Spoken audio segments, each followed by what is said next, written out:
آستانہ علیہ قادریہ منظور العارفین فیٹوا شریف جماعت اہل سنت پاکستان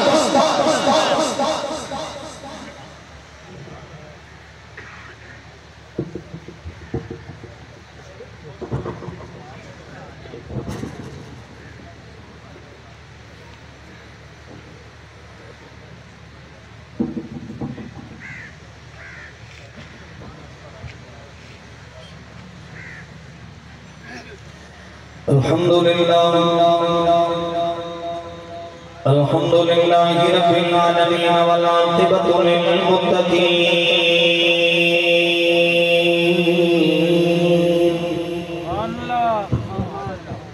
الصلاة والسلام علی قائد الغر المحجلین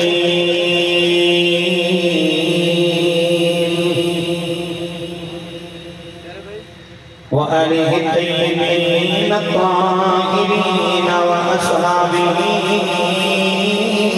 أجمعين. أما بعد فأعوذ بالله من الشيطان الرجيم. بسم الله الرحمن الرحيم.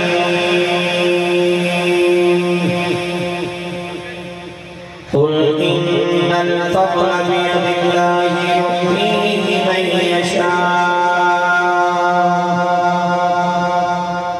قال الله تبارك وتعالى في شأن حبيبه مخبرا وأعلا. إن الله وملائكته يصلون على النبي يا أيها الذين آمنوا صلوا عليه وسلموا تسليما. بلند والا سپڑی صلاة والسلام علیکہ یا سیدی یا رسول اللہ. الصلاة والسلام علیکہ یا سیدی یا حبیب اللہ. گونج پارے سارے میں سے کہہ لو الصلاة والسلام علیکہ یا سیدی یا رحمت للعالمین وعلى آلك وأصحابك يا سيدي يا محمد رسول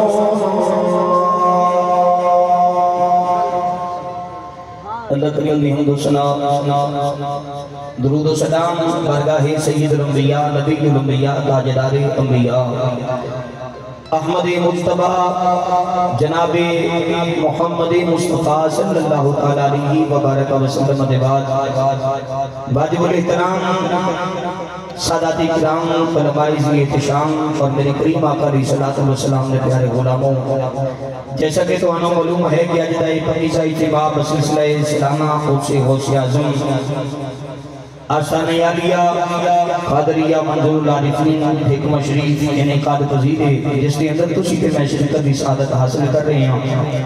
اللہ کریم نبی پاک صلی اللہ علیہ وآلہ وسلم کی جلفیاں پر صدقہ ساڑی سب دی حاضری اپنی بارگاہ کے اندر قبول فرمائے اور ساڑے ساریاں واسطے ذریعہ نجات بنائے. اور یقیناً میرے واسطے اعزاز دی بات ہے، میرے واسطے خوش نصیبی ہے کہ میں اپنے مرشد کریم آپ دے قدمین شریفین دے اندر کھڑا ہو کے اپنے سائیاں دی بارگاہ دے اندر چند لمحے چند گھڑیاں تذکرہ حضور سیدنا غوث اعظم بغداد شہنشاہ الحسنی والحسنی آپ دا ذکر کرنے دی توفیق نصیب ہو رہی. اللہ کریم میں حق بولنے دی توفیق عطا فرمائے، سانو سارے حق سن کے حق کے عمل دی توفیق نصیب فرمائے. آپ بگن امین اللہ دے پاک کلام میں چوئی قائد کو چیزہ پڑھنے دے شرف حاصل کیتا. اللہ کریم میں حق بولنے دی توفیق عطا فرمائے، سانو سارے حق سن کے حق کے عمل دی توفیق نصیب فرمائے. آپ بگن امین اللہ کریم نے پاک کلام دے ارشاد فرمایا قل ان الفضل بید اللہ یؤتیہ من یشاء. قل اے محبوب تو سا اعلان کر دیو ان الفضل بید اللہ یؤتیہ من یشاء. اللہ کی منصاب اپنا فضل عطا فرما دیتے ہیں. میں دعا کراں گا اللہ توانوں ہی اپنا فضل عطا فرمائے. ایک جرا محبت نہ بولو سبحان اللہ. اے محبوب تو سا اعلان کرو اللہ جنوں چاہے اپنا فضل عطا فرما دے